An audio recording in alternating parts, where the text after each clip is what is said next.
Good afternoon and happy Friday. I am so excited. Happy pre-New Year's to you.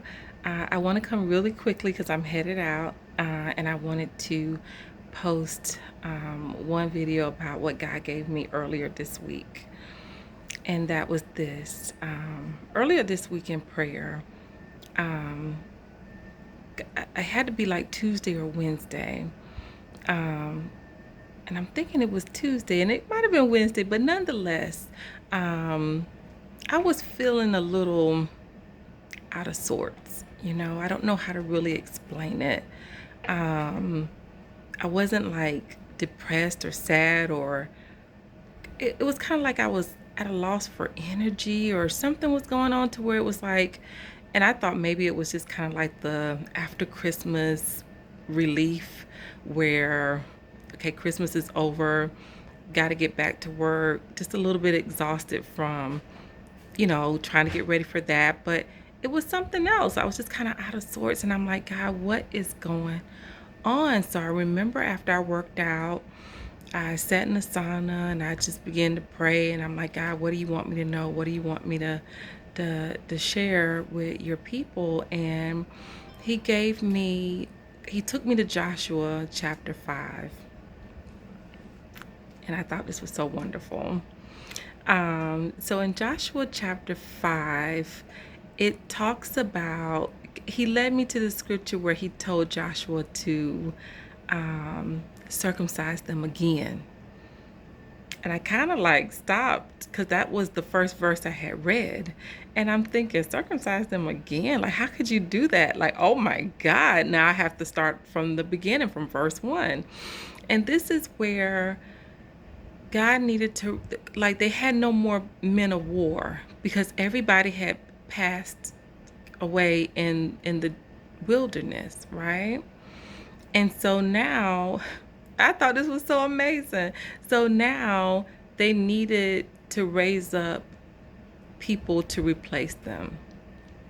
And so um, the crazy thing was they had children out in the wilderness. Now remember, it was 40 years they were traveling around the wilderness, and so they had children out in the wilderness. So by now these children are like 40 years old, and they had never been circumcised. And it reminded me of a word that God took me to maybe about 2 weeks before that, where he kept saying in my ear, like, none feeble, none sick among them. Like, we weren't going into 2022 sick, because remember, it was about the Passover and how one commentary that I had read said that it was about 2.5 million people that were released, that were children of Israel that was released, right? And you could just imagine that there were elderly, there were lame people, there were people that were sick, that was among them at that point. There were people that had just, one person said, had gotten beat, had lashes, and was hurting and trying to heal from that. It was people that was kind of hunched over from carrying bricks, and because they were building stuff for the king. And so it was a lot of people who had issues, right? But during the Passover was when they said not only were they saved from the death angel, but God had healed their bodies, and when they left out, none was feeble, none was sick. So this was the Passover. So God was letting me know at that point that we were entering into a Passover season. I know this isn't Easter, but we were going through a Passover to where we were crossing into 2023, where nobody was going to be sick and feeble amongst us. So he wanted us to get rid of start addressing all of our addictions and things of that nature right now. So anyway, they all rolling out 2.5 million, and they're roaming around trying to get to the promised land. And as they're going these 40 years, they're pitching tents and they're stopping places, and well, they're having babies.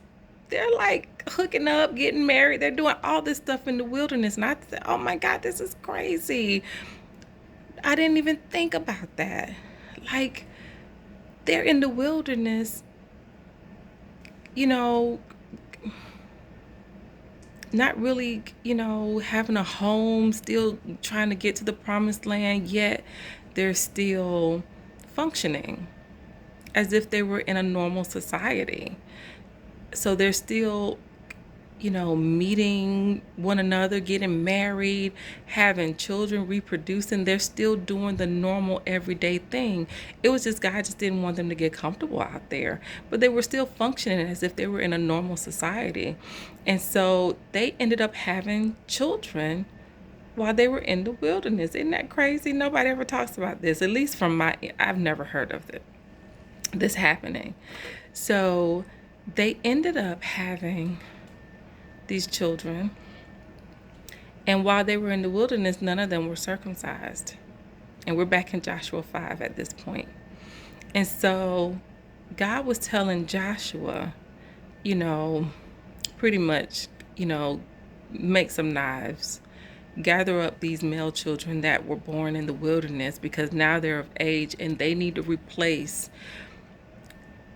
their forefathers that passed away, that died from disobedience. And they were very specific about that in the word. And so now they're going to replace them. And so Joshua gathered up the children that were born in the wilderness, and he circumcised them.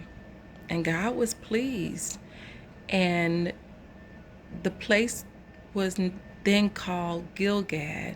And I heard the Spirit of the Lord say, "You're in your Gilgal." And I was like, oh my God, that explains it. Like, I had to cut away some things, and which he really did. God had been cutting away things from me and removing some things, and now I was in a place of healing. This is where they performed that surgery, yet they were also healing before they moved into their promised land. And so God said, "You're in your Gilgal. You're healing. This is where you're going to get your rest. You're going to get your strength. You're going to get your instructions. You're going to get your training. You're going to get whatever it is right now. You're in your Gilgal."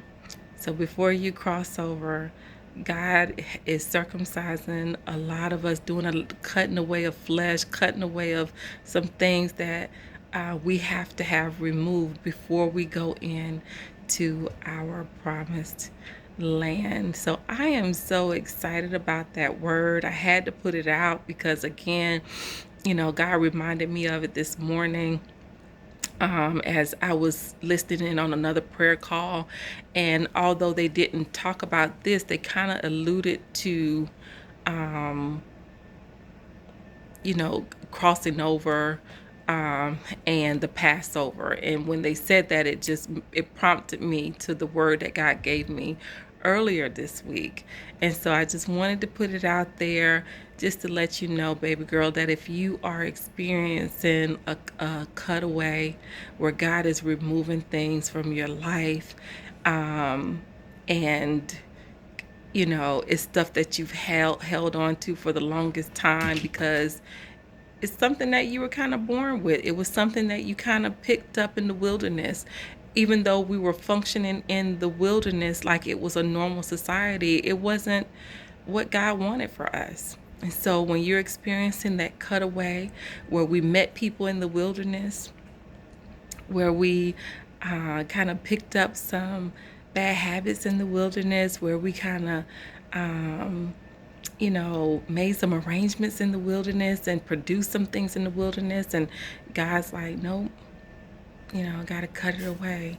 And so, he's doing a circumcision, and we're in our place of healing from that. And you're in your Gilgal, and you're going to receive your instructions and your training, and also your medicine, in this place. So I'm excited for all of us, because God has something great in store. January is going to be a a great jump start to the new year. God is doing a new thing.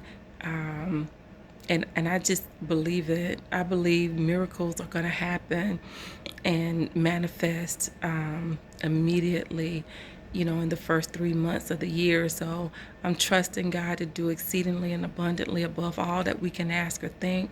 I'm praying for your strength. I'm praying for your healing, your abundance to begin to manifest and overflow in your life. But God is going to do something incredible. So just look for it. I love you so much. If I don't come back today because I'm out shopping,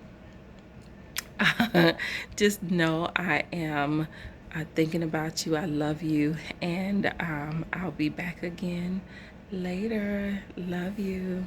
Bye.